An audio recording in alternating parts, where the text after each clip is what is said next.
خلق اللہ تعالی الاشیاء لا من شیء وکان اللہ تعالی عالما فی الازل بالاشیاء قبل کونها وهو الذي قدر الاشیاء وقضاها ولا يكون في الدنيا ولا في الآخرة شيء الا بمشیته وعلمه وقضائه وقدره وكتبه في اللوح المحفوظ ولكن كتبه بالوصف لا بالحکم۔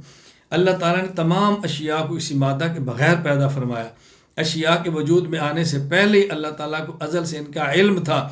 اس نے تمام مخلوق کے لیے کچھ چیزیں مقرر کی اور ان میں اپنا حکم جاری فرمایا۔ دنیا و آخرت میں جو چیز بھی وقوع پذیر ہوگی وہ اس کی مشیت، علم، فیصلہ، قضاء، تقدیر لوح محفوظ کے نوشتہ کے مطابق ہوگی۔ البتہ لوح محفوظ میں اس کو باعتبار وصف کے تحریر فرمایا، نہ کہ باعتبار حکم کے۔ پہلی بات فرمایا خلق اللہ تعالی الاشیاء لا من شیء، اس میں فرمایا اللہ تعالیٰ نے اس مخلوق کو، کائنات کو پیدا فرمایا اور بغیر پہلے سے موجود کسی مادہ کے پیدا فرمایا، بغیر نمونہ کے پیدا فرمایا۔ یہاں تردید فرمائی ہے ان فلاسفہ کی کہ جو کہتے ہیں جب اللہ نے انسانوں کو اور مخلوق کو پیدا کیا، پہلے ایک مادہ موجود تھا جسے وہ کہتے ہیں حیولہ، اور اس حیولے سے اللہ نے مخلوقات کو پیدا فرمایا۔ یہ ان کا نظریہ تھا۔ امام صاحب نے اس کی تردید فرما دی ہے، اللہ تعالیٰ نے بغیر مادہ کے مخلوق کو وجود عطا فرمایا۔ اس کی وجہ یہ جو فلسفی کہتے ہیں کہ پہلے حیولہ موجود تھا، کوئی اس کے پاس آیت یا نص یا نقل ان کے پاس موجود نہیں۔ نمبر دو، اس سے لازم آئے گا کہ جس طرح اللہ قدیم ہے تو مادہ بھی قدیم ہو، جب یہ قدیم صرف اللہ اور کوئی قدیم نہیں۔ نمبر تین، اگر مادے کو موجودات پر مقدم مانے تو پھر اللہ خالق نہ ہوئے، اللہ موجد ہوئے نا۔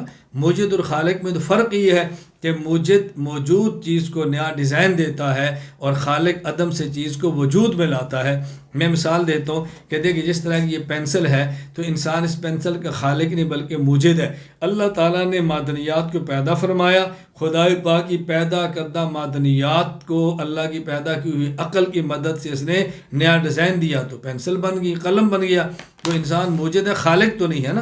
تو اگر پہلے سے مادہ موجود تھا، خدا نے پھر نیا ڈیزائن دیا، اللہ موجد ہوئے پھر خالق تو نہ ہوئے، جبکہ اللہ تعالیٰ خالق ہیں۔ بات اچھی طرح ذہن نشین فرما لیں۔ اور چوتھی بات، اس نظریے سے اللہ کا محتاج ہونا لازم آتا ہے کہ اللہ تعالیٰ نے موجود مادہ سے چیزوں کو پیدا کیا۔ اگر مادہ نہ ہوتا تو شاید پیدا نہ کر سکتے، حالانکہ اللہ صمد ہے، اللہ کسی کے محتاج نہیں ہے۔ اور یہاں ایک بات سمجھ لیں، میں نے پہلے بھی عرض کر دیا کہ عدم سے وجود میں لانا یہ تخلیق ہے، اور موجود کو نئی شکل دینا یہ ایجاد ہے۔ اللہ تعالیٰ موجد نہیں بلکہ اللہ تعالیٰ خالق ہے۔ انسان خالق نہیں ہوتا بلکہ انسان چیزوں کا موجد ہوتا ہے۔ آگے امام صاحب فرماتے ہیں وَكَانَ اللَّهُ تَعَالَى عَالِمًا فِي الْأَزْلِ بِالْأَشْيَاءِ، جب یہ چیزیں نہیں تھی اللہ تب بھی ان کے وجود کو جانتے تھے، اور اللہ تعالیٰ نے ان چیزوں کو بعد میں پیدا فرمایا اور کچھ چیزیں مقرر فرمائی۔ اس نے چوڑا ہونا ہے، لمبا ہونا ہے، چھوٹا ہونا ہے، کب تک رہنا ہے، اس کی ضرورتیں کیا ہیں، سب چیزیں اللہ نے اپنے علم کے مطابق ان کو عطا فرمائی اور پیدا فرما دی۔ اللہ تعالیٰ کو ان سب ضرورتوں کا علم تھا۔ دلیل، اگر اللہ کو علم نہ ہوتا اللہ ان کی ضرورتیں کیسے پیدا فرماتے؟ خدا کو علم تھا تو اللہ نے انسان کی پیدائش سے پہلے انسان کی ضرورتیں پیدا فرما دی ہیں۔ چنانچہ سورۃ القمر آیت نمبر 49، اِنَّا كُلَّ شَيْءٍ خَلَقْنَاهُ بِقَدَرٍ، سورۃ التوبہ آیت نمبر 78، الم یعلم ان اللہ یعلم سرهم ونجواهم وان اللہ علام الغیوب۔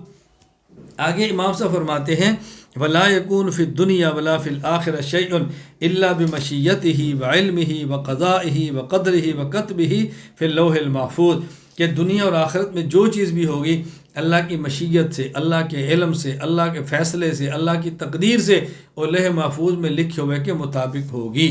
یہاں الفاظ کا مطلب سمجھیں۔ نمبر ایک، مشیت، توجہ سے بات کو سمجھنا، توجہ سے بات کو سمجھنا۔ نمبر ایک، مشیت، اللہ نے چاہا میں اپنے بندوں کو نیکی اور برائی دونوں کو اختیار دوں، بندہ چاہے تو نیکی کرے چاہے تو برائی کرے۔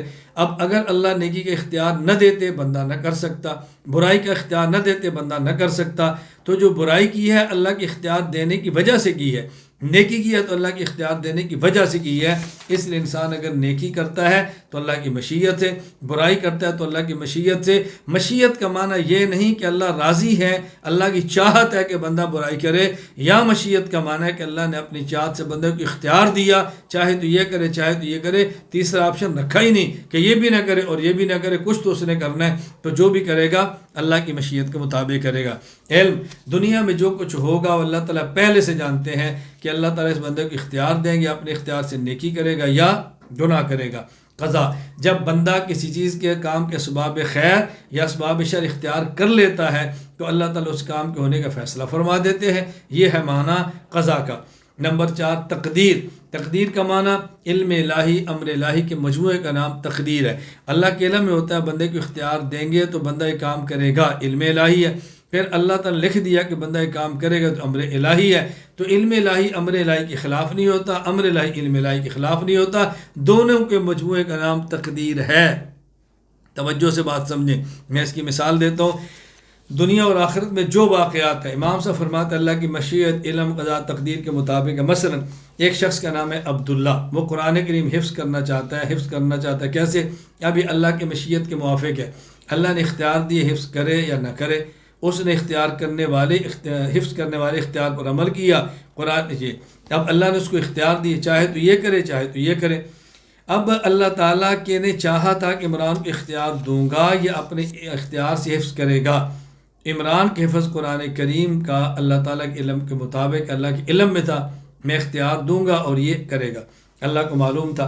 اب عمران کا یہ عمل، یہ عبداللہ کا یہ عمل، میں ایک مثال دے رہا ہوں، عمران یا عبداللہ، عمران کا یہ جو عمل ہے، عبداللہ کا جو عمل ہے اللہ کی قضا اور فیصلہ کے مطابق ہے۔ کیوں؟ اس نے حفظ کے اسباب اختیار کیے، قاری صاحب کے پاس گیا، محنت کی، اللہ تعالیٰ نے اس کے حفظ کرنے کا فیصلہ فرما دیا، حفظ ہو گیا۔ اب یہ تقدیر الہی کے بھی موافق ہے، کیونکہ علم الہی، امر الہی دونوں موافق ہو گئے، لوح محفوظ کے لکھے کے مطابق ہے۔ اللہ تعالیٰ علم ازلی کی بنیاد پر لکھ دیا کہ یہ بندہ حفظ کرے گا تو لوح محفوظ کے مطابق ہو گیا۔ تو جو دنیا میں واقعہ ہوتا ہے، نمبر 1 اللہ کی مشیت، اللہ نے اختیار دیا وہ کام ہو گیا۔ نمبر 2 بندے نے اسباب اختیار کیے، اللہ نے فیصلہ کر دیا، قضا۔ نمبر 3 اللہ کے علم ہے، میں اختیار کروں گا، اختیار دوں گا، یہ کام کرے گا، تقدیر الہی ہو گیا، اللہ نے لکھ دیا تو لوح محفوظ کے اندر بھی لکھا ہوا ہو گیا۔ تو دنیا میں ہر کام مشیت، پھر قضا، پھر قدر اور لوح محفوظ میں لکھے ہوئے کے مطابق ہوتا ہے۔ یہ بات اچھی طرح ذہن نشین فرما لیں۔ اب ایک جملہ آپ نے سمجھنا ہے، وہ کیا کہتے ہیں؟ وَلَٰكِن كَتَبَهُ بِالْوَصْفِ لَا بِالْحُكْمِ۔ اللہ تعالیٰ نے لوح محفوظ میں جو لکھا ہے وہ حکم کے ساتھ نہیں لکھا بلکہ وصف کے ساتھ لکھا ہے۔ اس کا مطلب کیا؟ اللہ تعالیٰ نے لوح محفوظ میں لکھا ہے میں بندے کو اختیار دوں گا، بندہ اپنے اختیار سے کام کرے گا، لکھ دیا۔ توجہ رکھیں، اللہ کے علم میں تھا میں اس کو اختیار دوں گا اور یہ کام کرے گا، اب لوح محفوظ میں لکھ دیا۔ یہ ہے وصف۔ اور حکم کا معنی کیا ہے؟ کہ اللہ نے لکھا کہ فلاں بندہ یہ کام کرے گا، یہ حکم ہے۔ تو اللہ تعالیٰ نے جو لوح محفوظ میں لکھا ہے وہ حکم کے ساتھ نہیں لکھا بلکہ وہ وصف کے ساتھ لکھا ہے۔ میں ایک مثال دیتا ہوں، ایک شخص نے کسی کو قتل کیا، اب اگر لکھا ہو تو لوح محفوظ میں حکم کے ساتھ، پھر کیا مطلب؟ اللہ نے لوح محفوظ میں لکھ دیا کہ فلاں بندہ فلاں کو قتل کرے، یہ حکم کے ساتھ نہ، وصف کے ساتھ لکھا ہے کہ لوح محفوظ میں لکھ دیا میں فلاں بندے کو اختیار دوں گا، وہ اپنے اختیار سے قتل کرے گا، حکم سے نہیں، اپنے اختیار سے۔ تو اللہ نے جو لوح محفوظ میں لکھا ہے وہ حکم کے ساتھ نہیں بلکہ وصف کے ساتھ لکھا۔ چنانچہ امام ابو بکر احمد بن حسین بن علی بن موسیٰ البیہقی رحمہ اللہ، وفات 458 ہجری، السنن الکبریٰ للبیہقی، حدیث نمبر 18157، فرماتے ہیں عبداللہ بن عباس رضی اللہ عنہ نے فرمایا ان اول ما خلق اللہ عز وجل من شیء القلم، سب سے پہلے جو چیز اللہ نے پیدا فرمائی وہ قلم ہے۔ فقال اکتب، کہا لکھو، اس نے کہا یا رب وما اکتب، اللہ میں کیا لکھوں؟ فرمایا اکتب القدر، تم قدر لکھو۔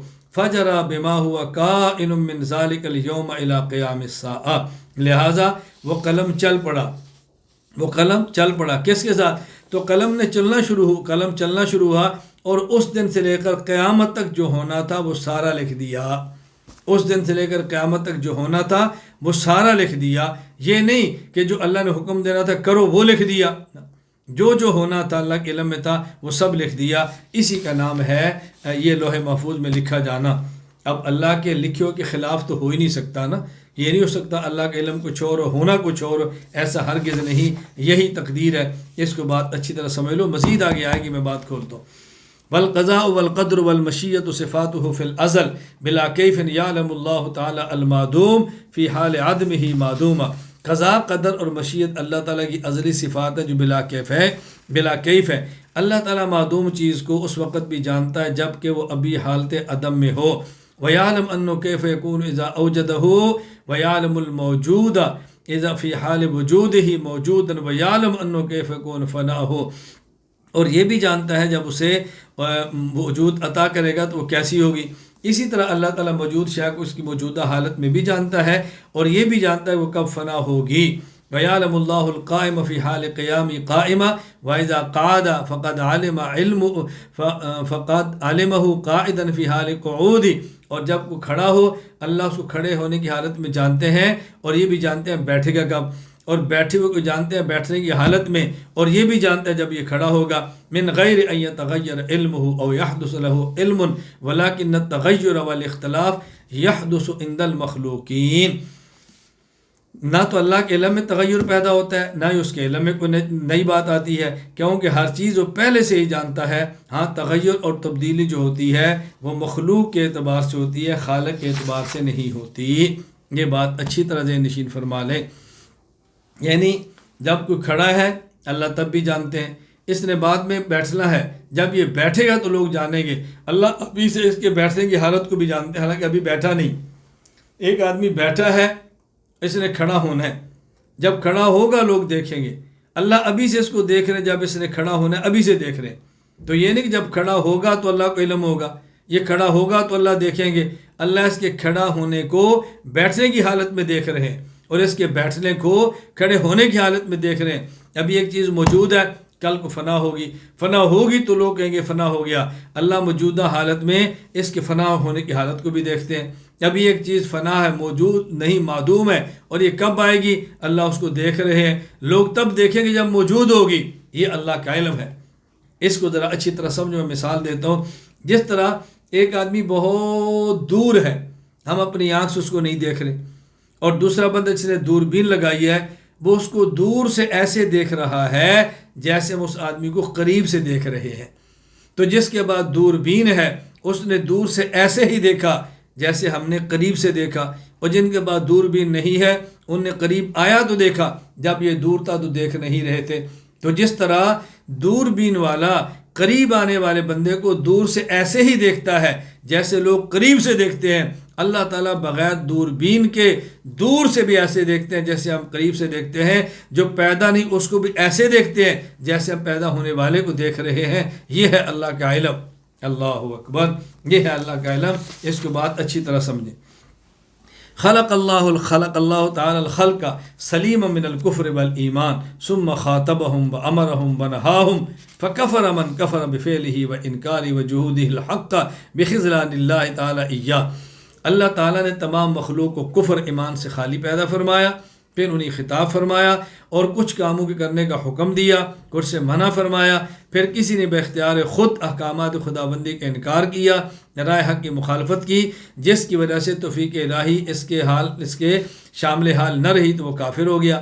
وآمن من آمن بفعله واقراره وتصدیقه بتوفیق اللہ تعالی ایاه ونصرته له.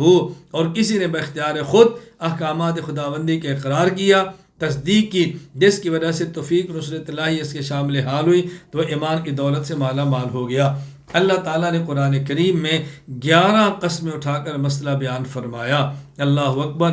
والشمس وضحاها والقمر اذا تلاها والنهار اذا جلاها والليل اذا يغشاها والسماء وما بناها والارض وما طحاها ونفس وما سواها.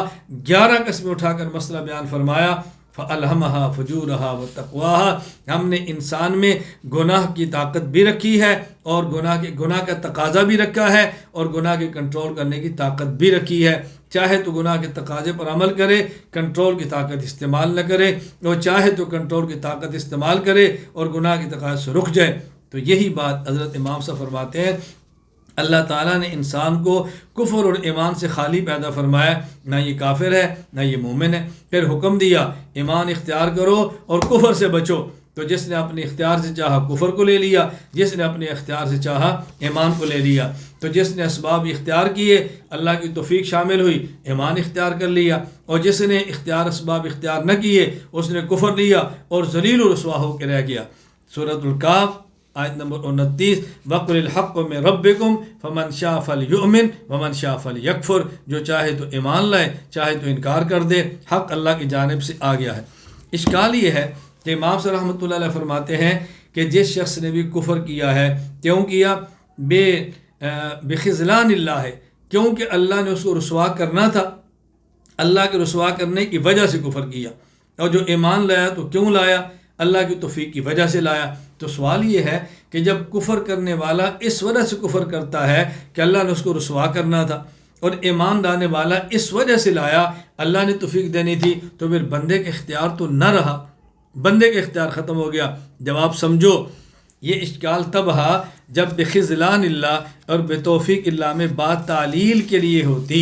تعلیل کا معنی کہ بندہ کفر اس وجہ سے کرتا ہے، کفر کیا کیونکہ اللہ نے اس کو رسوا کرنا تھا، اللہ کے رسوا کرنے کی وجہ سے رسوا کرنے کا فیصلہ کر لیا تھا، اور ایمان لاتا ہے کیوں؟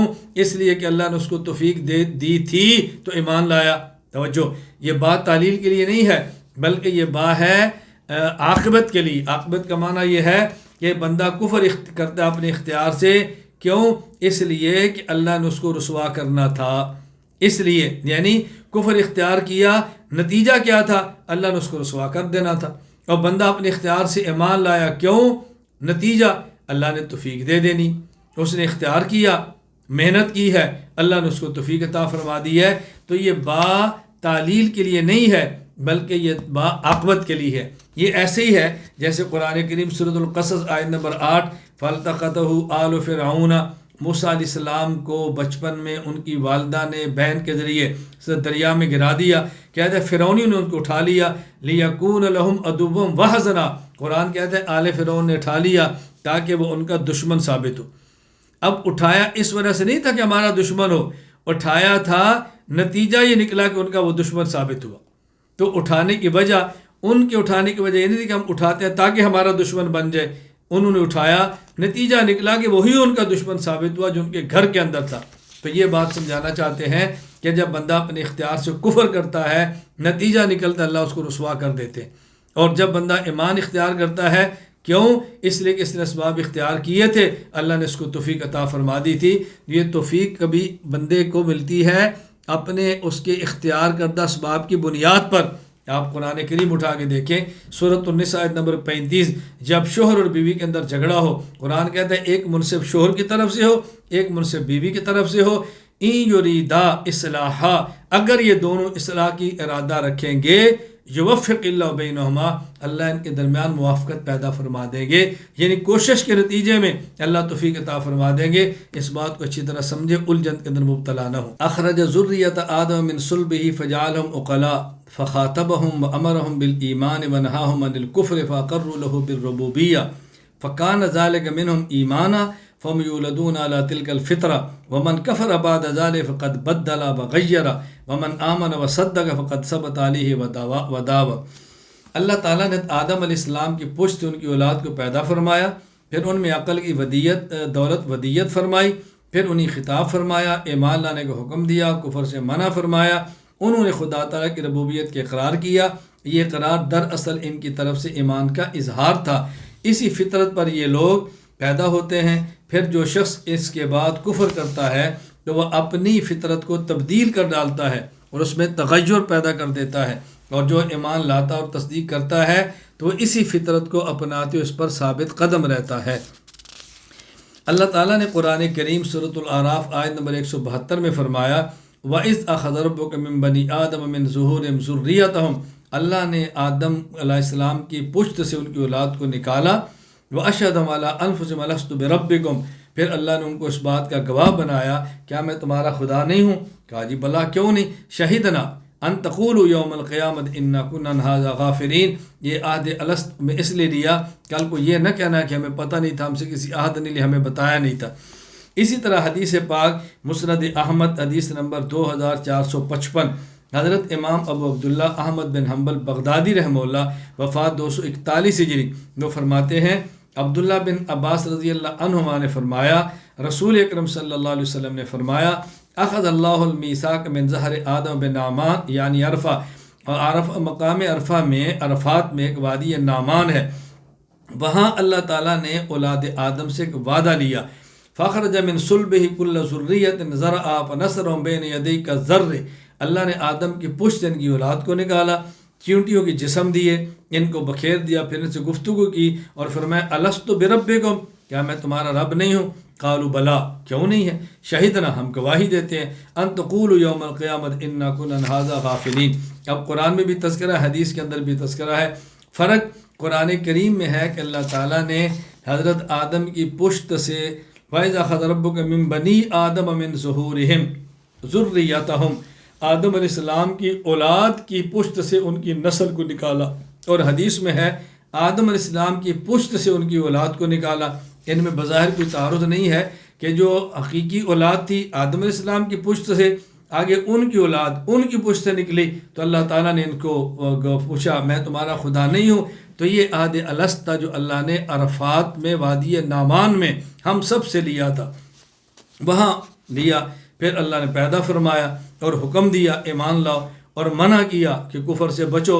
کوئی اپنے اختیار سے ایمان لیتا ہے، کوئی اپنے اختیار سے کفر اختیار کرتا ہے، تو اللہ تعالیٰ نے دونوں اختیار بندے کو عطا فرما دیے، اور دنیا میں چاہے تو ایمان لے اور چاہے تو کفر کرے۔ سوال یہ ہے کہ اللہ تعالیٰ نے جو یہ انسانوں سے عہد لیا تھا، میثاق، اس کا فائدہ کیا ہے؟ جواب سمجھیں، اس کا فائدہ ربوبیت کے اقرار کا یہ ہے کہ جب یہ انسان کی فطرت میں شامل ہو گیا، جب تک انسان مشغول ہوتا ہے اور خالص اللہ کی طرف توجہ نہیں جاتی، اس وقت اس کا اظہار نہیں ہوتا۔ لیکن جب انسان کسی مصیبت میں پھنستا ہے، تکلیف میں مبتلا ہوتا ہے، اور سارے تعلقات ٹوٹ جاتے ہیں، توجہ یکجا ہوتی ہے، تو پھر انسان کی فطرت میں جو عہد ہوتا ہے وہ ابھرتا ہے، اور انسان اللہ سے دعا مانگتا ہے، اے اللہ تو مجھے معاف فرما دے، اے اللہ تو مجھے معاف فرما دے۔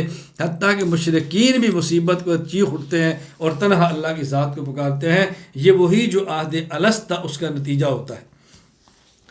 اچھا، پھر سوال یہ ہے، یہ عہد دنیا میں کسی کو یاد نہیں کہ خدا کی ربوبیت کے اقرار کیا تھا، اس لیے عہد لیے جانے کا بظاہر کوئی فائدہ نظر نہیں ہو رہا۔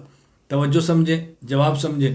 میں پہلے بتا چکا ہوں، اس کا فائدہ یہ ہے کہ انسان کی فطرت میں وہ عہد موجود ہوتا ہے، لیکن مشغولیت کی بنیاد پہ انہماک کی وجہ سے وہ واضح نہیں ہو رہا ہوتا، اور جب کسی مصیبت پہ پھنستا ہے اور تمام مشغولیات چھٹ جاتی ہیں، تو پھر وہ عہد ابھر کر انسان کے دماغ میں آتا ہے، اور دماغ سے انسان کی زبان پہ آتا ہے۔ اور ایک بات اور سمجھیں، ایک ہوتا ہے کوئی عمل، ایک ہوتا ہے عمل کا اثر۔ وہ عہد الست میں جو اقرار کیا تھا وہ عمل تو یاد نہیں ہوتا، لیکن اس عمل کا اثر موجود ہوتا ہے، جس کے نتیجے میں انسان فوراً اقرار ربوبیت کر لیتا ہے۔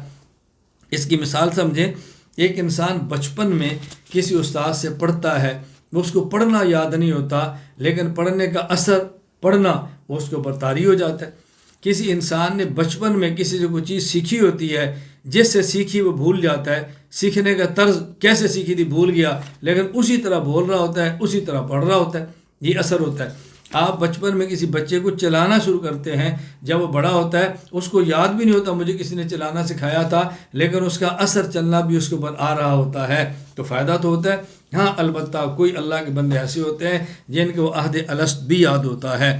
چنانچہ مفسر علامہ اسماعیل حقی بن مصطفیٰ الحنفی رحمہ اللہ، وفات 1127 ہجری نے تحریر فرمایا ہے تفسیر روح البیان، سورۃ الاعراف آیت نمبر 172 کے تحت، صوبان بن ابراہیم ذنون مصری رحمہ اللہ، وفات 245 کے بجرے میں کہتے ہیں، سئل ذنون، ان سے کسی نے پوچھا کیا آپ کو میثاق الست والا یاد ہے، الست بربکم؟ فرمانے لگے ہاں، کأنہ الآن، فرمانے لگے ہاں کأنہ الآن فی اذنی، گویا کہ ابھی میں اس کو اپنے کان میں سن رہا ہوں، مجھے تو یوں یاد ہے۔ ایسے بھی اللہ کے بندے ہوتے ہیں۔ سوال یہ ہے، امام صاحب فرماتے ہیں اللہ نے امر کیا ایمان کا، اور اللہ نے نہیں کی کفر سے۔ قرآن کہتا ہے انما امر اذا اراد شیئا یقول له کن فیکون، جب اللہ امر فرماتے ہیں، کن فرماتے ہیں، چیز ہو جاتی ہے۔ تو جب اللہ نے امر کر دیا ایمان کا، تو پھر بندہ کون ہوتا ہے ایمان کو قبول نہ کرے؟ کیسے اس نے کفر اختیار کر لیا؟ اس کا جواب یہ ہے، ایک ہے امر اور نہیں شرعی تشریعی، ایک ہے امر اور نہیں تکوینی۔ یہ جو قرآن میں انما امر اذا اراد شیئا، یہ امر تکوینی ہے، یعنی تکوینیات میں جب اللہ فرماتا ہے ہو جا، وہ ہو کر رہتا ہے، تکوینیات میں دوسری جانب کا اختیار ہی نہیں ہوتا، اور اس کی بنیاد پر کوئی احکام کا مکلف بھی نہیں ہوتا۔ مکلم تب ہوگا جب دوسری جہت کا اختیار بھی ہو، اور یہ جو الفقہ الاکبر میں امر اور نہیں ہے یہ تشریعی ہے۔ جیسے اللہ فرماتا ہے نماز پڑھو، اب یہ تشریعی ہے، نماز پڑھو، بندے کو اختیار ہے چاہے تو پڑھے چاہے تو نہ پڑھے، پڑھے گا تو اجر ملے گا، نہیں پڑھے گا تو اس کو گناہ ہوگا۔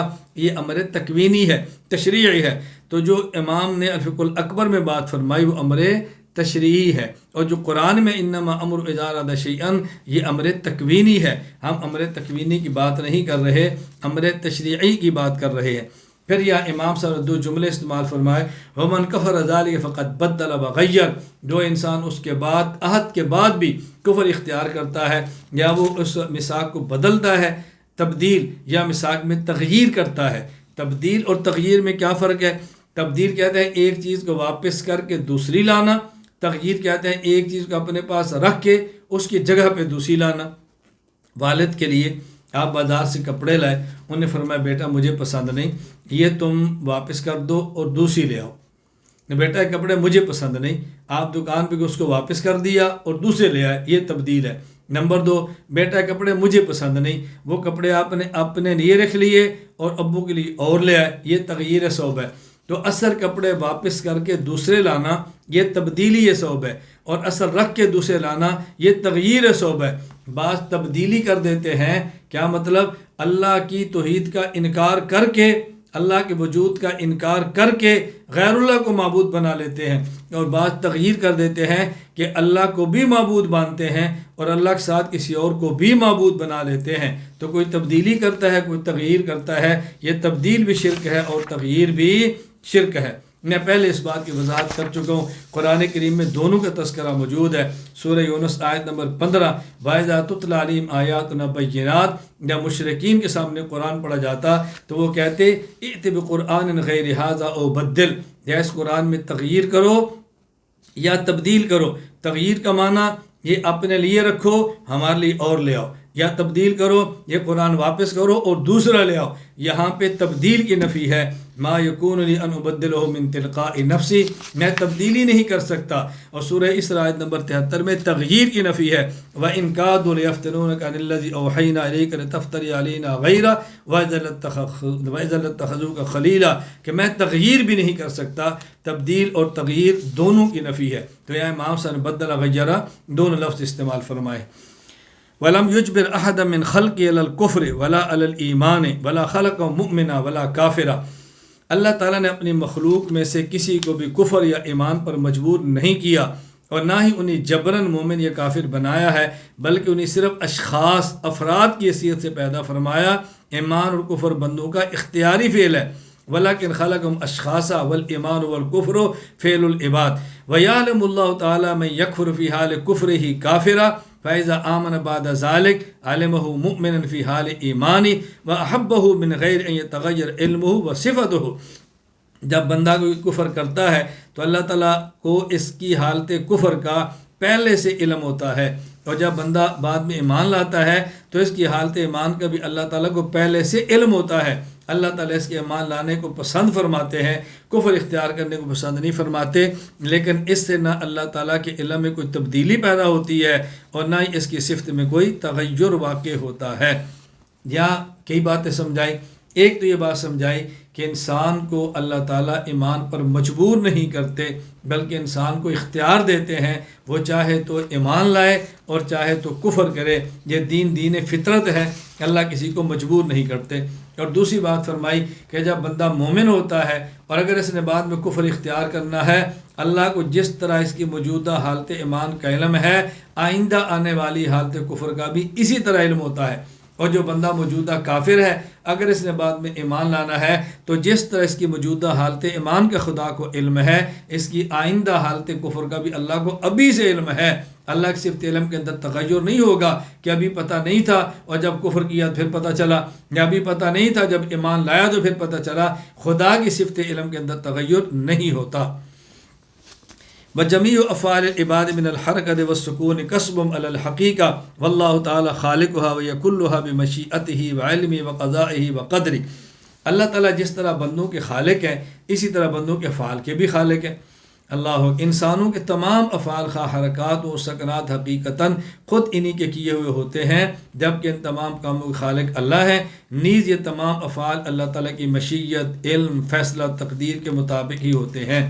ایک بات یہ سمجھیں، اعمال کے خالق اللہ ہے۔ سورۃ الصافات آیت نمبر 96، واللہ خلقکم وما تعملون، اور ان اعمال کا کاسب بندہ ہے، پیدا اللہ کرتے ہیں، اختیار بندہ کرتا ہے۔ سورۃ البقرہ آیت نمبر 81، بلا من کسب سیئہ واحاطت بہ خطیئتہ فاولئک اصحاب النار۔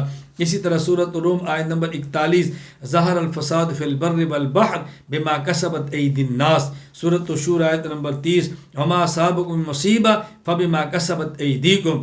خالق اللہ ہے، کاسب بندہ ہے، پیدا اللہ فرماتے ہیں، اختیار بندہ کرتا ہے۔ یہ بات اچھی طرح ذہن نشین فرما لے۔ بندے کے اختیار افعال دو قسم کے، افعال اختیاریہ، افعال غیر اختیاریہ۔ افعال اختیاریہ جو بندے کے اختیار میں ہے، کھانا پینا، چلنا، ایمان، کفر، نیکی، برائی۔ افعال اختیاریہ جس پر بندے کا اختیار ہی نہیں ہے، بندے کا پیدا ہونا، بندے کا فوت ہونا۔ جو افعال غیر اختیاریہ ہیں ان میں انسان کی مرضی نہیں چلتی، جو افعال اختیاریہ ہیں اس میں انسان کی مرضی چلتی ہے، اور افعال اختیاریہ پر جزا اور سزا ہے، افعال غیر اختیاریہ پر کوئی جزا اور سزا نہیں۔ یہ جو ہم نے کہا کہ افعال کا خالق اللہ ہے، بندہ کاسب ہے، یہ اہل سنت کا موقف ہے، جبکہ فرقہ جبریہ کا موقف یہ ہے کہ تمام افعال کا خالق اللہ ہے، بندہ مجبور محض ہے۔ توجہ رکھنا، یہ کہتے ہیں بندوں کے تمام افعال کا خالق اللہ تعالیٰ ہے، بندہ اپنے اختیار سے کاسب بھی نہیں، اپنے اختیار سے افعال کر بھی نہیں سکتا، بندہ مجبور محض ہے۔ بندوں کی طرف جو افعال کرنے کی نسبت ہے یہ مجازی ہے، جو افعال اللہ تعالیٰ کروانا چاہتے ہیں کروا دیتے ہیں، جو نہیں کروانا چاہتے اسے روک دیتے ہیں۔ فرقہ قدریہ یہ کہتے ہیں کہ بندہ اپنے افعال کا خالق بھی خود ہے اور کاسب بھی خود ہے، نہ بندہ افعال کا خالق بھی خود ہے، کاسب بھی خود ہے، یعنی یہ گویا تقدیر کے منکر ہے۔ تو یوں سمجھیں اہل سنت والجماعت کا موقف معتدل ہے، ان کے افراد اور تفرید ہے۔ فرقہ قدریہ افراد کا شکار ہے، کیوں؟ فرقہ قدریہ خود مختار مانتا ہے بندے کو، خالق بھی اور کاسب بھی۔ فرقہ جبریہ تفرید کا شکار ہے، بالکل نیچے چلے جاتا ہے، مجبور محض مانتا ہے۔ اہل سنت والجماعت کہتے ہیں نہیں، خالق اللہ ہے اور کاسب بندہ ہے۔ میں اس کو مثال دے کر سمجھاتا ہوں تاکہ بات سمجھ آئے۔ مثلا دیکھیں، انسان کھانا چاہتا ہے تو انسان اسباب اختیار کرتا ہے کہ میں کھاؤں، اللہ تعالیٰ اس کے کھانے والے فعل کو پیدا فرما دیتے ہیں، تو خالق اللہ اور اختیار بندے نے کیا ہے۔ کھا تو بندہ رہا ہے نا، لیکن اس کھانے والے فعل کو پیدا کس نے کیا؟ اللہ نے فرمایا۔ تو خالق اللہ ہے اور کاسب بندہ ہے۔ یہاں میں ذرا بات سمجھانے لگوں، اچھی طرح سمجھ لیں۔ افعال عباد میں بندوں کے کسب کو دخل ہے، لیکن یہ قصد اختیار ایسا نہیں کہ افعال کو پیدا بھی کر سکے۔ یعنی بندہ محنت کرتا ہے اور کبھی اس کی محنت کے باوجود فعل پیدا نہیں ہوتا، یہ کسب بھی نہیں کر سکتا۔ اور کبھی بندہ محنت کرتا ہے تو اللہ فعل کو پیدا فرما دیتے ہیں تو بندہ کسب بھی کر لیتا ہے۔ اس کی دلیل کیا ہے؟ کبھی بندہ سارے اسباب پیدا کر لیتا ہے، میں کام کروں، لیکن عین موقع پر نہیں کر سکتا، بھول جاتا ہے۔ معلوم ہوتا اللہ نے فعل عقل کو پیدا ہی نہیں کیا تو بندہ کسب کیسے کرے گا؟ اور کبھی بندہ کسی کام کرنے کا ارادہ نہیں کرواتا لیکن پھر بھی کر لیتا ہے، اللہ نے پیدا فرما دیا تو بندے نے کسب بھی کر لیا۔ بندہ کاسب ہے، لیکن ایسا بھی کاسب نہیں کہ ہر حال میں وہ فعل ہو کر رہے گا، کبھی سارے اسباب اختیار کرنے کے باوجود بھی فعل نہیں ہوتا۔ یہی اللہ کی قدرت ہے اور یہ بندے کی عاجزی اور کمزوری ہے۔ باقی افعال بد کو پیدا کرنا یہ برا نہیں، ان کو اختیار کرنا برا ہے۔ جس طرح کوئی طبیب زہر کو پیدا کر دے تو اس لیے نہیں کہ ہر بندہ زہر کو کھا لے، کہ بندہ کہ جی میں نے کھایا ہے، طبیب پیدا نہ کرتا تو میں کھاتا کیوں؟ بھائی اس لیے نہیں پیدا کیا تھا کہ تو کھا، یہ زہر کسی اور مرض کے لیے تھا اور تو نے صحت مند ہو کر کھا لیا۔ جو بات اچھی طرح سمجھ لیں، فعل بد کو پیدا کرنا یہ انسان کے امتحان کے لیے ہے، یہ اختیار کرتا ہے، یہ اختیار نہیں کرتا۔ متعات کلها ما كانت واجبۃ بامر اللہ تعالی وبمحبتہ وبرضائہ وعلمہ ومشیئتہ وقضائہ وتقدیرہ۔ اللہ تعالیٰ ہر قسم کی طاعات، یعنی اللہ تعالیٰ کی فرمان برداری والے کام اللہ کے حکم، محبت، رضامندی، علم، مشیت، فیصلے اور تقدیر کے مطابق ہی وقوع پذیر ہوتے ہیں۔ والمعاصی كلها بعلمه وقضائه وتقدیره ومشیئته لا بمحبته ولا برضائه ولا بامره۔ اور معاصی گناہ والے کام اللہ تعالیٰ کے علم، فیصلے، تقدیر، مشیت کے مطابق تو ہوتے ہیں، لیکن ان میں اللہ تعالیٰ کی محبت، رضامندی، حکم شامل نہیں ہوتی۔ یہ بات اچھی طرح ذہن نشین فرما لیں کہ طاعات اور معاصی بلا شبہ، تقدیر، طاعات اور معاصی دونوں میں بلا شبہ اللہ کی تقدیر بھی شامل ہوتی ہے، اللہ کی مشیت بھی شامل ہوتی ہے، لیکن طاعات اور نیکیوں اللہ کی محبت اور رضامندی سے ہوتی ہے، اور جو معاصی ہیں اس میں اللہ تعالیٰ کی رضامندی شامل نہیں ہوتی، لیکن قضا اور مشیت وہاں بھی ہوتی ہے۔ سورۃ الزمر آیت نمبر 7، وَلَا يَرْضَى لِعِبَادِ الْكُفْرِ، اللہ بندوں کے کفر پر راضی نہیں ہوتے۔ توجہ سے بات اب سمجھنا، اس اشکال کو میں دور کرتا ہوں۔ اشکال کیا ہے کہ جب انسان معصیت کرتا ہے اور معصیت میں بھی اللہ کی مشیت اور تقدیر شامل ہوتی ہے، تو پھر انسان کو گناہ کیوں اور انسان کو سزا کیوں؟ قرآن کہتا ہے وَمَا تَشَاءُونَ إِلَّا أَن يَشَاءَ اللَّهُ رَبُّ الْعَالَمِينَ، سورۃ تکویر آیت نمبر 29، کہ تم وہی چاہو گے جو اللہ چاہے گا۔ اب اللہ گناہ نہ چاہتے تو بندہ نہ کرتا، اللہ نہ چاہتے قتل تو بندہ نہ کرتا، اللہ کی مشیت نہ ہوتی تو بندہ چوری نہ کرتا، تو پھر بندے کو گناہ کیوں ہے؟ بہت اہم سوال ہے، اس کا جواب ذہن نشین فرمائیں۔ یہ سوال مشیت کا معنی نہ سمجھنے کی وجہ سے ہے۔ مشیت کا معنی یہ ہے اللہ تعالیٰ چاہتے ہیں کہ بندے کو اختیار دیں، چاہے تو نکاح کرے، چاہے تو زنا کرے، چاہے تو حلال کھائے، چاہے تو حرام کھائے، چاہے تو ایمان لائے، چاہے تو کفر کرے۔ اب اللہ تعالیٰ چاہتے ہیں کہ بندے کو اختیار دے۔ اب جس بندے نے ایمان لایا، کیوں؟ اس لیے کہ اللہ نے اس کو اختیار ایمان کا دیا تھا۔ اللہ ایمان کے اختیار ہی نہ دیتے تو ایمان کیسے لاتا؟ اور جس نے کفر اختیار کیا، کیوں؟ اس لیے کہ اللہ نے اس کو کفر کے اختیار دیا تھا۔ اللہ اس کو کفر کے اختیار نہ دے تو کفر کرتا کیوں؟ تو مشیت کا معنی یہ نہیں کہ اللہ چاہتے ہیں اور پسند کرتے ہیں کہ بندہ کفر کرے یا زنا کرے۔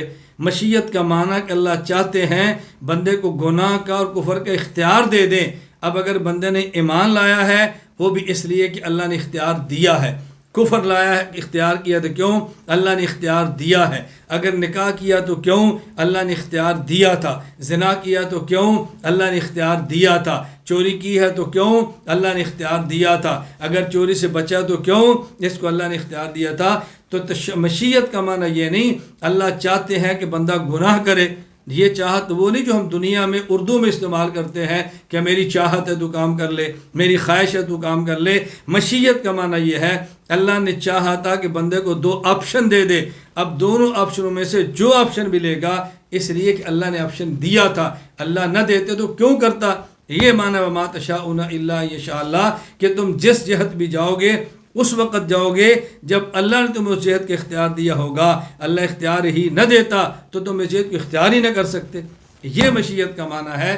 مشیت کا معنی وہ نہیں جو ہم سمجھتے ہیں، اس لیے الجھنیں پیدا ہوتی ہیں۔ اسی طرح میں بحث سمجھایا کرتا ہوں کہ جیسے تقدیر کے بارے میں کہتے ہیں جی فلاں کے مقدر میں لکھا تھا قتل کرنا، اس نے کر دیا۔ اس کے مقدر میں لکھا تھا چوری کرنا تو کر لیا، مقدر میں لکھا تھا زنا تو کر لیا۔ بندے کا قصور کیا ہے؟ میں نے کہا آپ نے تقدیر کا معنی نہیں سمجھا۔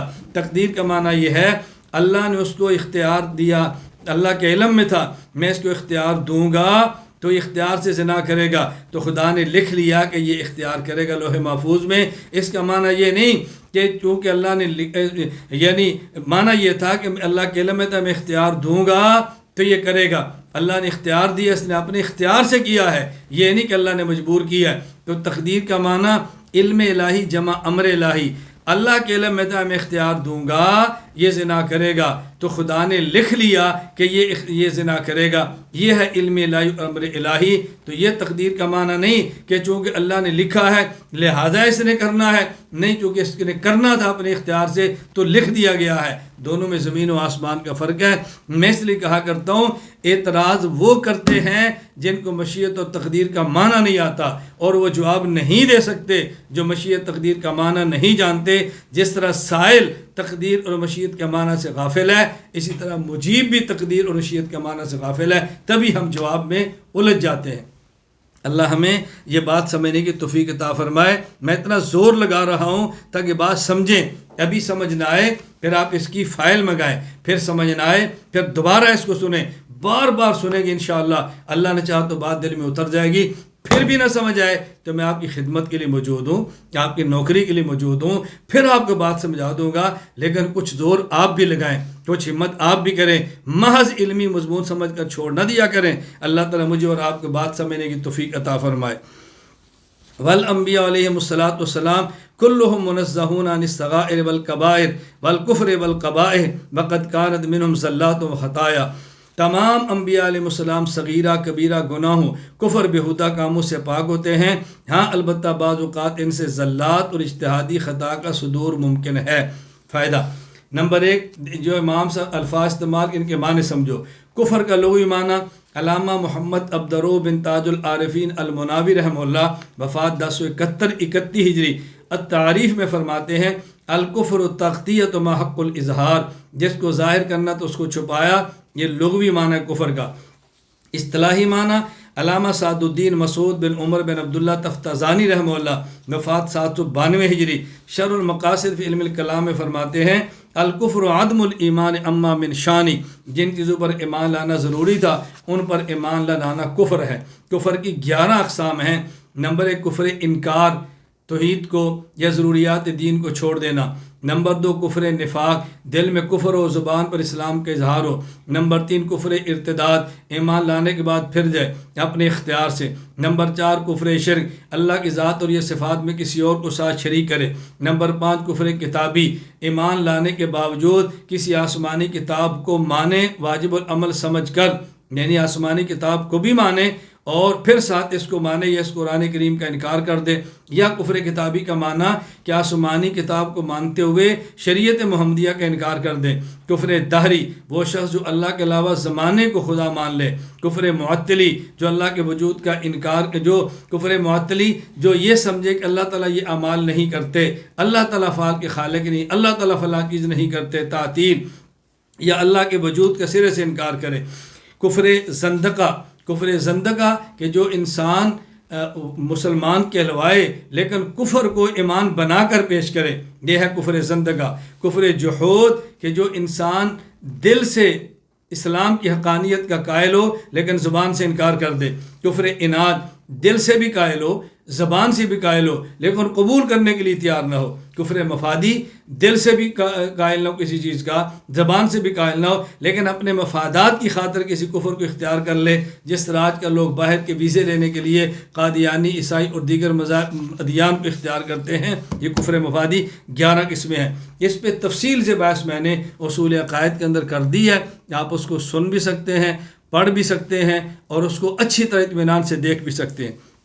کبیرہ گناہ، علامہ سید محمود آلوسی بغدادی رحمہ اللہ وفات 1270 ہجری روح المعانی ان تجتنبوا کبائر ما تنہون عنہ، اس کے تحت سورۃ النساء نمبر 31 کے ساتھ لکھتے ہیں وقال شیخ الاسلام البارزی التحقیق ان الکبیرۃ کل ذنب قرن به وعید او حد او لعن بنص کتاب او سنت او علم ان مفسدته كمفسدة ما قرن به وعید او حد او لعن او اکثر من مفسدته او اشعر بتہاون مرتکبه فی دین۔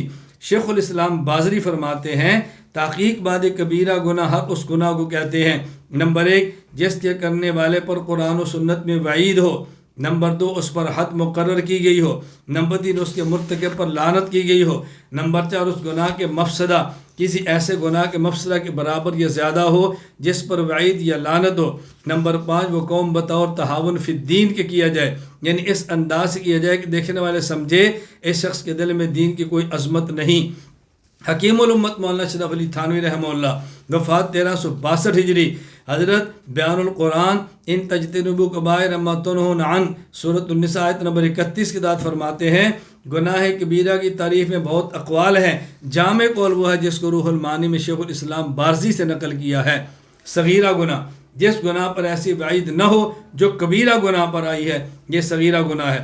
چند صغیرہ گناہ ذرا ذہن میں رکھ لیں۔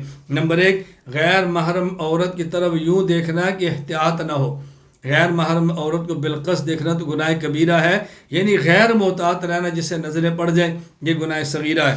وہ جھوٹ بولنا جس میں کسی کوئی نقصان نہ ہو، خواہ مخواہ مزاح میں جھوٹ بولنا۔ نمبر 3، بالا خانہ وغیرہ پر بلا ضرورت چڑھنا جیسے لوگوں کے مکانات سامنے نظر ہیں بلا ضرورت۔ نمبر 4، بلا ضرورت کسی فاسق کے پاس اٹھنا اور بیٹھنا، یہ بھی گناہ صغیرہ ہے۔ نمبر 5، مسجد میں کسی مجنون یا اتنے چھوٹے بچے کو لے جانا جس سے مسجد کے خراب اور گندہ ہونے کا خطرہ ہو۔ کبیرہ اور صغیرہ گناہوں کی مزید تفصیل علامہ زین الدین بن ابراہیم بن محمد المعروف ابن نجیم رحمہ اللہ وفات 970 ہجری کی کتاب صغائر و کبائر میں دیکھیں، اور علامہ شہاب الدین احمد بن حجر الہیثمی المکی رحمہ اللہ وفات 973 ہجری کی کتاب الزواجر عن اقتراف الکبائر میں دیکھیں۔ توبہ کی شرائط، کوئی بندہ گناہ سے توبہ کرنا چاہے، امام ابو عبداللہ محمد بن احمد انصاری قرطبی مالکی رحمہ اللہ وفات 671 ہجری یہ تحریر فرماتے ہیں الجامع لاحکام القرآن ولیست التوبۃ للذین یعملون السیئات، سورۃ النساء آیت نمبر 18 کی داد فرماتے ہیں اس کی 4 شرطیں: الندم بالقلب، نمبر 1 دل سے گناہ پر ندامت ہو، وترک المعصیۃ فی الحال، گناہ کو فوراً چھوڑ دے، نمبر 3 والعزم علی اللہ یعود مثلہا، پکی نیت کرے آئندہ میں گناہ کبھی نہیں کروں گا، نمبر 4 وَيَكُونَ ذَلِكَ حَيَاءً مِّنَ اللَّهِ تَعَالَى لَا مِنْ غَيْرِهِ، یہ گناہ کو چھوڑنا اللہ کی وجہ سے ہو، کسی مخلوق کی وجہ سے نہ ہو کہ بدنامی ہوگی، کہیں پکڑا گیا، کہ کسی اس کے 2 تھپڑ لگ گئے تو چھوڑ دے، نہ اللہ کے خوف کی وجہ سے چھوڑے، پھر یہ توبہ ہے۔ قبائح، امام صاحب نے فرمایا نبی کفر سے بھی پاک ہے، گناہ سے بھی پاک ہے، اور قبائح سے بھی پاک ہے۔ قبائح یہ قبیحہ کی جمع ہے۔ قبیحہ کسے کہتے ہیں؟ قول فعل مما لیس من المعصیہ ولکن یقبح ارتکابہ ولا یستحسن ذکرہ لدى عامة الناس او فی عرف المجتمع کا اخبار الرجل اصدقاء عن امور الخلوت مع زوجته۔ کبھی کسے کہتے ہیں؟ ایسا فعل اور قول جو نافرمانی تو نہ ہو البتہ عام ماحول اور عام معاشرہ میں اس کا ارتکاب کرنا یا اس کا ذکر کرنا ناپسندیدہ ہو، جیسے اپنی بیوی کے خلوت کے تعلق کو اپنے دوستوں کے سامنے بیان کرنا۔ اب یہ بھی یعنی قبیح چیز ہے، قبیح چیز ہے، اسے بچنا۔ پیغمبر یہ کام بھی نہیں کرتے۔ زلات، یہ ذلت کا معنی ہے۔ ذلت اس خطا کو کہتے ہیں جو بغیر قصد و ارادہ کے ہو۔ امام ابو القاسم حسین بن معروف راغب اصفہانی 500 ہجری وفات المفردات فی غریب القرآن میں فرماتے ہیں الذلت فی الاصل استرسال الرجل من غیر قصد، ذلت کا لغت میں معنی ہے آدمی کا بغیر قصد و ارادہ کے پھسل جانا۔ توجہ رکھنا۔ خطا، خطا کا ویسے تو معنی ہوتا ہے لغزش، یہاں خطا سے مراد خطا اجتہادی ہے۔ اللہ پیغمبر کو خطا اجتہادی سے محفوظ رکھتا ہے۔ اس کا مطلب کیا ہے؟ یعنی بسا اوقات پیغمبر کے اجتہاد میں خطا ہو جاتی ہے، لیکن اللہ اس خطا اجتہادی پر پیغمبر کو باقی نہیں رہنے دیتے۔ جس طرح رسول اکرم صلی اللہ علیہ وسلم نے خواب دیکھی اور آپ نے خواب میں دیکھا کہ مسجد حرام میں داخل ہو رہے ہیں، اللہ اکبر، نبی پاک صلی اللہ علیہ وسلم اور صحابہ کرام نے حلق کروائے ہیں۔ پھر آپ نے صحابہ کو فرمایا، بڑے خوش ہو گئے اور عمرے کی تیاری کر کے چل پڑے۔ اب حدیبیہ کے مقام پہ روک دیا گیا، احرام کھولنے پڑے، کچھ شرائط طے ہو گئی، اب واپس آئے۔ اب اللہ کے نبی صلی اللہ علیہ وسلم خواب میں دیکھا تھا کہ آپ عمرہ فرمائیں گے، آپ نے اس کا معنی سمجھا کہ اس سال، حالانکہ وہ آئندہ سال تھا۔ تو خواب کی تعبیر میں اجتہادی خطا تھی، اجتہادی خطا۔ میں کہہ رہا ہوں کہ نبی پاک صلی اللہ علیہ وسلم سے خطا اجتہاد میں ہوتی ہے، لیکن اس خطا کو اللہ تعالیٰ برقرار نہیں رہنے دیتے، بلکہ وہی فرما کر اس کو ختم کر دیتے ہیں۔ جس طرح کہ تفسیر خاصم میں حضرت علامہ علاء الدین علی بن محمد بن ابراہیم بغدادی المعروف علامہ خازن وفات 741 ہجری فرماتے ہیں لقد صدق اللہ رسولہ الرؤیا بالحق۔ اس آیت کے تحت کہتے ہیں اس آیت کا شان نزول کیا ہے؟ رسول اللہ صلی اللہ علیہ وسلم نے خواب میں دیکھا مدینہ منورہ میں قبل یخرج الحدیبیہ، کیا دیکھا؟ انه يدخل المسجد الحرام هو وصحابه آمنين ويحلقوا رؤوسهم فاخبر ذلك اصحاب فرحوا وحسبوا انهم دخلوا مكة عامهم ذلك فلما انصرفوا ولم يدخلوا شق عليهم ذلك وقال المنافقون اين رؤياه التي رآها فانزل الله هذه الآية دخلوا في العام المقبل۔ اللہ کے نبی نے خواب میں دیکھا آپ اور آپ کے صحابہ مسجد حرام میں داخل ہو رہے ہیں، امن کے ساتھ جا رہے ہیں، سروں کا حلق کروا رہے ہیں۔ آپ نے صحابہ کو بتایا، وہ خوش ہو گئے، تیاری کر کے چل پڑے۔ جب حدیبیہ میں روک دیا گیا، آپ واپس آئے تو منافقین نے کہا تمہاری خواب کدھر گئی؟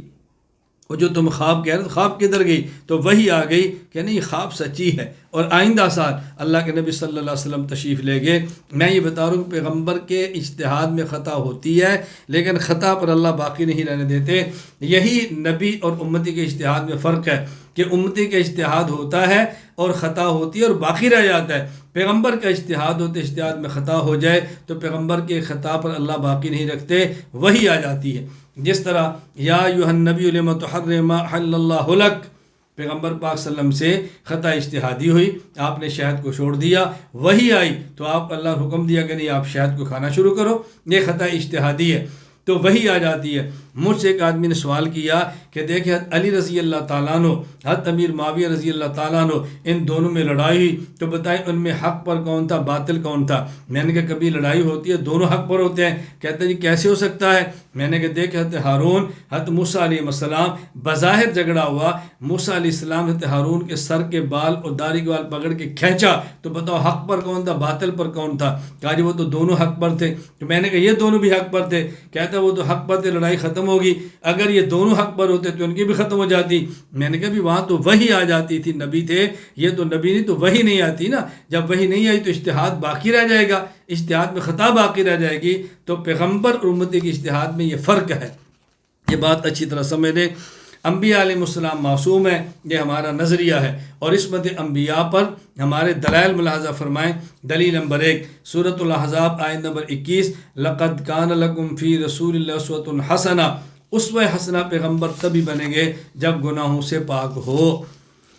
یا فرمایا لکم، یہ مرد اور خواتین دونوں کے خطاب ہے، دونوں کو، ایک کو نہیں ہے، یعنی ان کے لیے تعلیمات مردوں والی اور پیغمبر کی تعلیمات خواتین کے لیے، تو دونوں کے نبی پاک صلی اللہ علیہ وسلم نمونہ ہیں۔ سورہ یونس آیت نمبر 15، وَإِذَا تُتْلَىٰ عَلَيْهِمْ آيَاتُنَا بَيِّنَاتٍ قَالَ الَّذِينَ لَا يَرْجُونَ لِقَاءَنَا ائْتِ بِقُرْآنٍ غَيْرِ هَٰذَا أَوْ بَدِّلْ، اے پیغمبر کوئی اور قرآن لاؤ۔ نبی فرماتا ہے میں اس قرآن کو بدل نہیں سکتا، میرے اختیار میں نہیں ہے۔ تو وہ پیغمبر جو بدلنے کا اختیار نہ رکھے، وہ پیغمبر گناہ کیسے کر سکتا ہے؟ دلیل نمبر 3 سورۃ النجم، وَمَا يَنطِقُ عَنِ الْهَوَىٰ إِنْ هُوَ إِلَّا وَحْيٌ يُوحَىٰ، پیغمبر کی ہر بات وحی سے ہے، جب وحی سے ہوگی تو پھر گناہ کیسے ہوگا؟ یہاں وہ اشکال کہ پیغمبر پاک صلی اللہ علیہ وسلم کئی باتیں ایسی ہیں جو اللہ نے ختم فرما دی، جیسے تحریم اصل، شہد کو چھوڑنے والا، اگر ہر بات وحی ہوتی تو تنبیہ کیوں آتی؟ دیکھو پیغمبر پاک صلی اللہ علیہ وسلم کی بات کو بدلنا ایسے ہی ہے جیسے پہلے حکم آئے اور بعد میں منسوخ ہو جائے، آیت آئے تلاوت منسوخ ہو جائے۔ جس طرح منسوخ آیت ہوتی ہے اسی طرح پیغمبر کا اجتہاد ختم ہو گیا تو منسوخ ہو گیا، اس کو یہ نہیں کہہ سکتے گناہ ہوا ہے۔ دلیل نمبر 4 سورۃ الحشر آیت نمبر 7، وما آتاکم الرسول فخذوا وما نہاکم عنہ فانتہوا، جو پیغمبر دے وہ لو، جس سے منع کرے اس سے باز آ جاؤ۔ یہ تبھی ہوگا جب پیغمبر کی ذات معصوم ہو۔ سورۃ البقرہ آیت نمبر 44، اتأمرون الناس بالبر وتنسون انفسکم، یہ عام بندوں کا حکم ہے، لوگوں کو نیکی کا حکم دیتے ہو اور خود کو بھول جاتے ہو، یہ عام بندے کو حکم ہے۔ تو بتاؤ پیغمبر کیسے یہ بات کر سکتا ہے کہ لوگ حکم دے خود کو بھول جائے؟ ایسا ہرگز نہیں ہو سکتا۔ دلیل نمبر 6 صحیح بخاری حدیث نمبر 1291، حضرت مغیرہ بن شعبہ رضی اللہ عنہ فرماتے ہیں میں نے سنا رسول اللہ صلی اللہ علیہ وسلم فرما رہے تھے، ان کذبا علی لیس کذب علی احد من کذب علی متعمدا فلیتبوأ مقعدہ من النار، مجھ پر جھوٹ بولنا عام آدمی پر جھوٹ بولنے کی طرح نہیں ہے، جو مجھ پر جان بوجھ کے جھوٹ بولے گا ٹھکانہ جہنم ہے۔ پیغمبر کی طرف جھوٹ کی نسبت جرم ہے، تو بتاؤ پیغمبر جھوٹ کیسے بول سکتے ہیں؟ ذرا بات اچھی طرح سمجھو۔ صحیح مسلم حدیث دلیل نمبر 7 حدیث نمبر 1835، حضرت ابو ہریرہ فرماتے ہیں رسول اللہ صلی اللہ علیہ وسلم فرمایا، من اطاعنی فقد اطاع اللہ ومن یعصمنی فقد عصی اللہ، جس نے میری اطاعت کی اللہ کی اطاعت کی، میری نافرمانی کی تو اللہ کی۔ یہ تبھی ہو سکتا ہے جب پیغمبر کی ذات معصوم ہو۔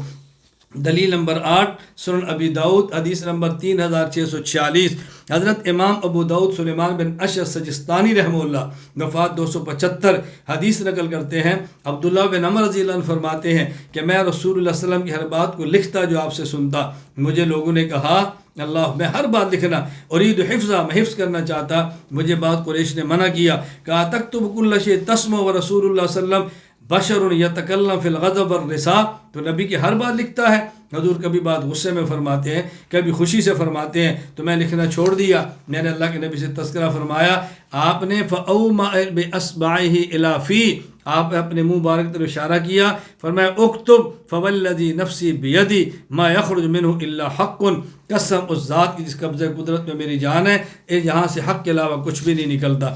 اللہ اکبر۔ سب سے زیادہ گناہ عام طور پر زبان سے صادر ہوتے ہیں، اس لیے حدیث پاک بطور خاص زبان کا ذکر کیا، وگرنہ پیغمبر کے کسی عضو سے گناہ صادر نہیں ہوتا۔ مصنف عبدالرزاق کتاب الجامع باب صحاب النبی صلی اللہ علیہ وسلم، امام ابو بکر عبدالرزاق بن حمام بن نافع الحميري وفات 211 ہجری، یہ نقل کرتے ہیں ایک یہودی آیا اللہ کے نبی صلی اللہ علیہ وسلم سے، اس نے تقاضا کیا کچھ رقم کا تقاضا، آپ نے فرمایا قد قضیتک، میں تجھے دے چکا ہوں۔ یہودی کہتا ہے بینتک، دلیل کیا ہے؟ خزیمہ بن ثابت آئے، انہوں نے کہا انا اشہد انک قد قضاک، میں گواہی دیتا ہوں پیغمبر آپ نے ادا کر دی رقم۔ یہودی اللہ کے نبی فرمانے لگے وما یدریک، تیرے پاس دلیل کیا ہے؟ کہا انی اصدقک باعظم من ذلک، اصدق بخبر السماء، حضور سے بڑی خبروں کی ہم تصدیق کرتے ہیں، آسمانی خبر کی تصدیق کرتے ہیں، اس کی تصدیق نہیں کریں گے۔ اللہ کے نبی صلی اللہ علیہ وسلم فرمایا فاجاز رسول اللہ صلی اللہ علیہ وسلم شہادتہ بشہادت رجلین، آپ نے فرمایا خزیمہ ایک گواہ دو کی جگہ پر کافی ہے۔ اگر پیغمبر معصوم نہ ہوتے خزیمہ اتنی بات کیسے فرما دیتے، بن دیکھے گواہی کیسے دے دیتے؟ بات دے نشین فرما لیں۔ دلیل نمبر 10 امام فخر الدین محمد بن عمر رازی رحمہ اللہ وفات 604 ہجری، ان نے تفسیر کبیر فَأَزَلَّهُمَ الشَّيْطَانُ عَنْهَا سورۃ البقرہ آیت نمبر 36 کے ساتھ دلیل دی ہے، بڑی پیاری دلیل دی، فرمایا نبی ملائکہ سے افضل ہیں۔ دلیل اللہ قرآن میں فرماتے ہیں ان اللہ اصطفیٰ آدم ونوح وآل ابراہیم وآل عمران علی العالمین، انبیاء کو اللہ نے عالمین پر فضیلت دی ہے، عالمین پر ملائکہ بھی شامل ہے، تو نبی یہ فرشتوں سے افضل ہیں۔ آگے فرمانے لگے اور جب نبی فرشتوں سے افضل ہے تو ضروری ہے کہ نبی معصوم بھی ہو، کیوں؟ اس لیے لأنہ تعالی وصف الملائکہ بترک الذنب، اللہ نے فرشتوں کی صفت بیان کی ہے وہ گناہ نہیں کرتے، تو نبی فرشتوں سے افضل ہے، جس فرشتے سے افضل ہے وہ گناہ نہیں کرتا تو پیغمبر کیسے گناہ کرے گا؟ فلو صدرت المعصیہ عن الرسول لم تنا کون افضل من الملک، اگر پیغمبر سے گناہ صادر ہو تو پھر پیغمبر فرشتے سے افضل کیسے ہوگا؟ معلوم ہوا پیغمبر معصوم ہے۔ دلیل نمبر 11 حضرات انبیاء علیہ السلام اطاعت خدا کروانے میں انسانوں کے لیے مقتدا ہے، اگر خود مقتدا نافرمان ہوگا تو امت سے اطاعت خدا کیسے کروائیں گے؟ دلیل نمبر 12 یہ بات اہم سمجھے، انسان دو چیزوں کا مجموعہ ہے، نمبر 1 مٹی کا بنا جسم، نمبر 2 آسمان سے آنے والی روح، لہٰذا جسم مٹی سے بنا، غذا اور دوا مٹی سے، روح آسمان سے آئی، غذا اور دوا بھی آسمان سے جو وہی ہے۔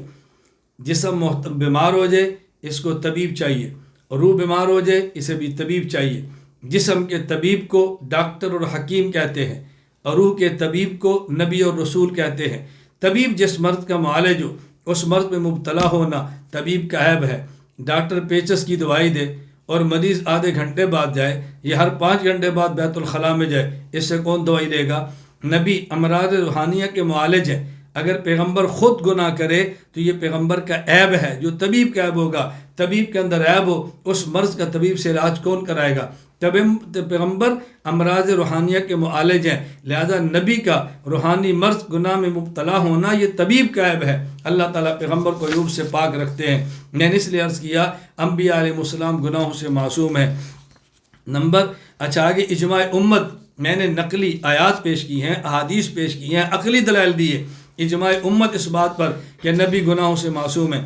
قاضی ایاز مالکی رحمہ اللہ وفات 544 ہجری، النبرات شرح و شرح العقائد، علامہ عبدالفرحاروی رحمۃ اللہ علیہ نقل فرماتے ہیں وفات 1239 ہجری۔ قاضی ایاز کے حوالے سے الاجماع علی الاسم عن الکبائر بلا قید عمدا و سہوا، پیغمبر بھول کر بھی کوئی گناہ نہیں کرتا، کبیرہ گناہ بھول کر بھی نہیں کرتا۔ نمبر 2، امام ابو عبداللہ محمد بن احمد انصاری رحمہ اللہ، وفات 671 ہجری، الجامع لاحکام القرآن ففہمناہ سلیمان، سورۃ الانبیاء آیت نمبر 79، اس کے ساتھ فرماتے ہیں ذہب الجمہور فی ان جمیع الانبیاء صلوات اللہ علیہم معصومون عن الخطا والغلط فی اجتہادہم۔ جمہور حضرات کا موقف ہے تمام انبیاء علیہ السلام اپنے اجتہاد میں خطا اور غلطی سے معصوم ہے، جس کا معنی خطا ہو جاتی ہے، اللہ برقرار نہیں رہنے دیتے۔ نمبر 3، حضرت ملا علی قاری رحمہ اللہ، وفات 1014 ہجری، مرقات المفاتیح شرح مشکات المصابیح، باب الاعتصام بالکتاب والسنہ، فرماتے ہیں اجماع الصحابۃ رضی اللہ عنہم علی التأسی بہ صلی اللہ علیہ وسلم فی اقوالہ و افعالہ و سائر احوالہ حتی فی کل حالات من غیر بحث ولا تفکر بل بمجرد علمہم او ظنہم بصدور ذلک عنہ دلیل قاطع علی اجماعہم علی عصمتہ و تنزہہ عن ان یجری علی ظاہرہ او باطنہ شیء لا یتأسی بہ فیہ مما لم یقم دلیل علی اختصاصی۔ صحابہ کرام رضی اللہ عنہم اجمعین کا آپ صلی اللہ علیہ وسلم کے اقوال افعال تمام افعال میں بغیر کسی بحث و تفکر کے ماضی جانتے ہوئے کہ یہ عمل آپ صلی اللہ علیہ وسلم نے کیا ہے، آپ کی اتباع پر متفق ہو جانا واضح دلیل ہے کہ صحابہ رضی اللہ عنہم اجمعین کا آپ کی عصمت پر اجماع ہے، اور اس پر بھی کہ آپ صلی اللہ علیہ وسلم سے ظاہراً اور باطن ایسی کوئی چیز صادر نہیں ہو سکتی جس کی اتباع نہ کی جا سکتی ہو جب تک آپ صلی اللہ علیہ وسلم خصوصیت پر کوئی دلیل قائم نہ فرمائیں۔ نمبر 4، النبراس شرح شرح العقائد، علامہ عبدالعزیز فرہاروی رحمہ اللہ، وفات 1239 ہجری، محققین فقہا کے حوالے سے نقل فرماتے ہیں قال القاضی عیاض ذهب طائفة من محقق الفقهاء والمتکلمین الى العصمت ان الصغائر كالعصمت فی الکبائر۔ محققین کا اس بات پر اتفاق ہے کہ انبیاء صغائر سے بھی پاک ہیں، کبائر سے بھی پاک ہیں۔ مفتی اعظم پاکستان مفتی محمد شفیع رحمہ اللہ، وفات 1396 ہجری، تفسیر معرف القرآن فلولا كانت قریۃ آمنت فنفع ایمانها، سورہ یونس آیت نمبر 98۔ انبیاء علیہ السلام کے گناہوں سے معصوم ہونا تو ایک مسلم عقیدہ ہے جس پر تمام امت کا اجماع ہے۔ اس کی تفصیلی بات میں نے عصمت انبیاء کے اندر کی ہے، آپ اس کو وہاں اچھی طرح دیکھ لیں تاکہ بات الجھن کے اندر نہ رہے۔ میں ایک جملہ کہا کرتا ہوں، نبی معصوم ہے، صحابی محفوظ ہے، مجتہد معجور ہے۔ نبی معصوم ہے، اللہ نبی سے گناہ ہونے نہیں دیتے، صحابی محفوظ ہے، ان سے گناہ ہو جاتا ہے، اللہ نامہ اعمال میں باقی رہنے نہیں دیتے، مجتہد معجور ہے، اجتہاد میں خطا ہو جاتی ہے، اس خطا پر بھی اللہ اجر عطا فرماتے ہیں۔ ومحمد علیہ الصلاۃ والسلام حبیبہ و عبدہ و رسولہ و نبیہ و صفیہ و منتقاہ ولم یعبد الصنم ولم یشرک باللہ تعالی طرفۃ عین قط ولم یرتکب صغیرۃ ولا کبیرۃ قط۔ اللہ اکبر، کیا محبت امام صاحب کی اللہ کے رسول صلی اللہ علیہ وسلم سے ہے۔ حضرت محمد علیہ الصلاۃ والسلام اللہ تعالیٰ کے محبوب ترین بندے، منتخب کردہ پیغمبر اور رسول ہیں۔ آپ علیہ السلام نے پلک جھپکنے کے برابر بھی کسی بت کی پرستش نہیں کی، نہ اللہ کے ساتھ کسی کو شریک ٹھہرایا، نہ آپ نے صغیرہ گناہ فرمایا، نہ کبھی آپ نے کبیرہ گناہ کیا۔ اللہ اکبر۔ مؤرخ امام ابو محمد جمال الدین عبد الملک بن ہشام بن ایوب حمیری، وفات 213 ہجری، سیرت ابن ہشام کے اندر لکھتے ہیں کہ رسول اکرم صلی اللہ علیہ وسلم کو اعلان نبوت سے قبل بھی بتوں سے شدید نفرت تھی۔ جس کو نفرت ہو پوجا کیسے کرے گا؟ فرماتے ہیں حتی اذا فرغ القوم من طعامہم، یعنی جب آپ صلی اللہ علیہ وسلم سفر پہ تھے، شام کے سفر پہ، اور لوگ کھانے پینے سے فارغ ہو گئے، بحیرہ راہب آپ کے پاس آیا، اس نے کہا اسألک بحق اللات والعزیٰ، میں ایک بات آپ سے پوچھتا ہوں لات اور عزیٰ کی قسم دے کر۔ اللہ اکبر۔ جب اس نے کہا نا بحیرہ نے لات اور عزیٰ، اس نے یہ بات کیوں کی تھی؟ اس لیے کہ مکے کے لوگ لات اور عزیٰ کی قسمیں اٹھاتے تھے، تو اس نے رسول اللہ صلی اللہ علیہ وسلم کو لات اور عزیٰ کی قسم دے کر پوچھا میں ایک بات پوچھتا ہوں، مجھے صحیح بتانا۔ اللہ کے نبی نے فرمایا لا تسألنی باللات والعزیٰ فواللہ ما ابغضت شیئا قط بغضہما، مجھے لات و عزیٰ کی قسم مت دو، مجھے جتنی ان سے نفرت ہے اتنی شاید کسی سے نفرت ہو۔ اللہ اکبر۔ یہ پیغمبر صلی اللہ علیہ وسلم بچپن اور اس دور کی باتیں فرما رہے ہیں، یعنی اعلان نبوت سے قبل کی، عین شباب کی بات ہے۔ رسول اکرم صلی اللہ علیہ وسلم کے بارے میں امام سے فرمایا اللہ کے حبیب ہیں، اللہ کے عبد ہیں، اللہ کے رسول ہیں، اللہ کے نبی ہیں، اللہ کے صفی ہیں، اللہ کے منتقی ہیں۔ سبحان اللہ، کتنے القاب اور صفتیں بیان فرمائے۔ سب سے زیادہ رسول اللہ صلی اللہ علیہ وسلم کو صفات میں سے عبدیت کی صفت پسند تھی، عبدیت کی صفت پسند تھی۔ معراج آپ کا اعزاز ہے، اور اس اعزاز کے لیے اللہ تعالیٰ نے آپ کی صفات میں سے جس صفت کا انتخاب فرمایا وہ ہے عبد۔ سبحان الذی اسریٰ بعبدہ لیلا من المسجد الحرام الی المسجد الاقصی۔ اسی طرح صحیح بخاری حدیث نمبر 6830، حضرت امام بخاری فرماتے ہیں رسول اللہ صلی اللہ علیہ وسلم نے فرمایا لا تطرونی کما اتری عیسی ابن مریم وقولوا عبد اللہ ورسولہ، تم لوگ مجھے ایسے بڑھا چڑھا کر بیان نہ کرو جس طرح عیسائیوں نے عیسیٰ بن مریم کو بڑھا چڑھا کر پیش کیا، بس تم اللہ کا بندہ کو ہو اور اللہ کا رسول کو ہو۔ آپ کو عبدیت بہت پسند تھی، اور اس میں کوئی شک کی بات بھی نہیں ہے کہ رسول اللہ صلی اللہ علیہ وسلم میں شان عبدیت بہت نمایاں تھی۔ معراج کی موقع پر میں انشاءاللہ شان عبدیت پہ بات کروں گا۔ میں نے آپ سے عرض کیا تھا کہ انشاءاللہ ہمارا ارادہ ہے، اللہ تعالیٰ عافیت اور صحت عطا فرمائے مجھے اور آپ کو بھی، کہ ہم انشاءاللہ العزیز حضرت میر معاویہ رضی اللہ عنہ کے مناقب پر تفصیل سے بات کریں گے، اور اسی طرح امام اعظم حنیفہ رحمہ اللہ کے مناقب پر تفصیل سے بات کریں گے، اور انشاءاللہ معراج کو نوار پر بھی تفصیل سے گفتگو ہوگی، تاکہ ہم اپنے واقعات کو بھی صحیح بیان کریں اور دلائل بھی آئیں، عقائد بھی آئیں، مسائل بھی آئیں۔ اللہ ہمیں بات سمجھنے کی توفیق عطا فرمائے۔ سبحان اللہ وبحمدہ، سبحان اللہ العظیم، سبحانک اللہم وبحمدک، اشہد ان لا الہ الا انت، استغفرک واتوب الیک۔ السلام علیکم ورحمۃ اللہ وبرکاتہ۔